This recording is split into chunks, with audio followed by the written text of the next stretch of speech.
আসসালামু আলাইকুম ওরহমতুল্লাহি ওবারাকাতু। সম্মানিত দর্শক ও শ্রোতা মণ্ডলী, দেশ ও দেশের বাইরে যারা যেখান থেকে আমাদের ইমান আমলের এই প্রোগ্রামে অংশগ্রহণ করেছেন, সকলকে জানাই আন্তরিক শুভেচ্ছা অভিনন্দন। প্রিয় দর্শক, আজকে আলোচনা করব মহান আল্লাহ তাআলার রাস্তায় জামাতের প্রতিদিনের আমল সমূহ নিয়ে। আল্লাহর রাস্তায় বের হয়ে আমরা কোন কোন আমলগুলো করব। আল্লাহর রাস্তায় জামাত হচ্ছে যারা 3 দিন, 7 দিন বা 10 দিন, 40 দিন, 1 চিল্লা ধারাবাহিকভাবে 3 চিল্লা এবং 1 সাল তাবলিগের কাজে জামাতবদ্ধভাবে বেরিয়ে পড়ে। আল্লাহর রাস্তায় বের হওয়ার আগে সফরের প্রয়োজনীয় সামগ্রী সহ সুরার সাথী অথবা অন্য কোনো অভিজ্ঞ ওলামায়ে কেরামের হিদায়াত পেশ করেন। প্রিয় দর্শক, আজকে আমি সেই হিদায়াতগুলো, সেই আমলগুলো আমার সকল দর্শকের নিকট তুলে ধরব। আমরা আল্লাহর রাস্তায় বের হয়ে কোন কোন আমলগুলো করব।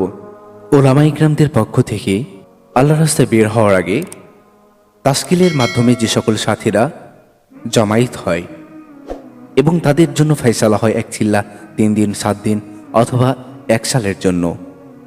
আল্লাহর রাস্তায় বের হওয়ার আগে ওলামায়ে কেরামদের পক্ষ থেকে তাদেরকে হিদায়াতি বয়ান শোনানো হয়। আল্লাহর রাস্তায় বের হয়ে তারা কিভাবে চলবে, এ সকল বিষয় নিয়ে আমি আজকে আমার দর্শকের নিকট আলোচনা করব। ওমা তৌফিক ইল্লা বিল্লাহ। এই আলোচনাটি শোনার আগে আমার সকল দর্শকের নিকট বিনীত অনুরোধ, এখনও যারা আমাদের এই চ্যানেলটি সাবস্ক্রাইব করেননি, দয়া করে সাবস্ক্রাইব করে পাশে থাকুন। এবং হেদায়েতের বয়ানের শেষে ওলামায়ে কেরামগণ সকল সাথী ভাইদেরকে নিয়ে দোয়া মুসাফা করেন। যদি ওলামায়ে কেরাম না থাকেন, জিম্মাদার সাথী বা এলাকার যে সকল পুরানো সাথী রয়েছেন তাদের নির্দেশ মোতাবেক জামাতে একজন আমিন নিযুক্ত করেন।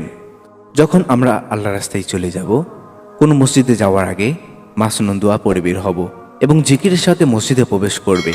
মসজিদে প্রথম কাজ হচ্ছে মশওয়ারা বা পরামর্শ করা।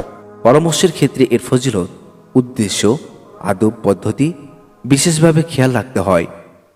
পরামর্শের ভিত্তিতে কিছু কার্যক্রম এবং সময় মোতাবেক আমল সমূহের দায়িত্ব বন্টন করা হয়। 1 নম্বর, খেদমত করা। সকল সাথীদের মধ্যে কারা খেদমত করবে, মশওয়ারার মধ্যে সেটি বন্টন করে দেওয়া হয়। জামাতের সকল সাথীদের মধ্যে থেকে অভিজ্ঞতা সম্পন্ন ব্যক্তিদেরকে রান্নাবান্না দায়িত্ব দেওয়া হয়। 2-3 জন সাথী খেদমত করে থাকে। দুপুর থেকে সকাল পর্যন্ত সাথীদ্বয় খেদমত করে থাকে। খেদমতের সাথীদের নামও ডায়েরি করে লেখা হয়। 2 নম্বর যে আমলটি পরামর্শের মধ্যে লিপিবদ্ধ করা হয় সেটি হচ্ছে তালিম। সকাল 9টা থেকে 12টা পর্যন্ত তালিম ও তালিমি গাস্ত ও খুশুসি গাস্ত করে থাকে। 3 নম্বর আমল 12টার পর থেকে জোহরের নামাজের প্রস্তুতি। জোহরের নামাজ শেষে 5 মিনিটের জন্য মুসল্লিদেরকে নিয়ে তালিম করে। দ্বিপ্রহরের খাবার এবং বিশ্রাম 3টা পর্যন্ত চলতে থাকে। 4 নম্বর মশওয়ারার বিষয় হচ্ছে 3:30টা থেকে আরম্ভ হয় তালিম আসর পর্যন্ত। ফাজাইল আমল, ফাজাইলে সাতাকাত থেকে তালিম করে থাকে। মুনতাকাব হাদিস থেকেও তালিম করে থাকে। 5 নম্বর মশওয়ারায় যে আমলটি লেখা হয় তা হচ্ছে আসরের নামাজের পর এলান। গাস্তের গুরুত্ব, ফজিলত, আদব এবং গাস্তের তারতিবের বিষয়ের উপর বয়ান করা হয়। অল্প সময়ের জন্য গাস্তের বয়ান, এরপর উমুমি গাস্ত করা হয়।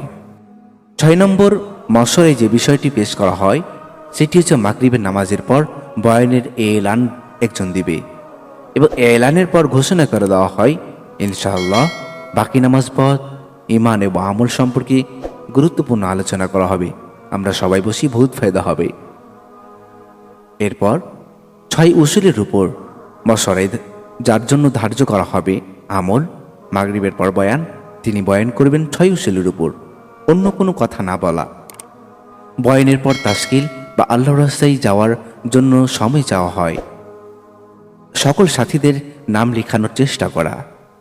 প্রত্যেকেই জোড়া জোড়া বেঁধে বয়ান শেষে তাদেরকে বোঝানো এবং নাম লেখানো এবং কোন সময় যেতে পারবে সেই সময়টা লিখে ফেলা। মশওয়ারায় 7 নম্বর যে বিষয়ের উপর ফয়সালা করা হয় সেটি হচ্ছে এশার নামাজের পর হেকায়েতে সাহাবা পড়া। কোন ব্যক্তি হেকায়েতে সাহাবা পড়বে সেটাও লিখে লেখা। হায়াতু সাহাবাও পড়তে পারে যদি জামাতের মধ্যে হায়াতু সাহাবা থাকে।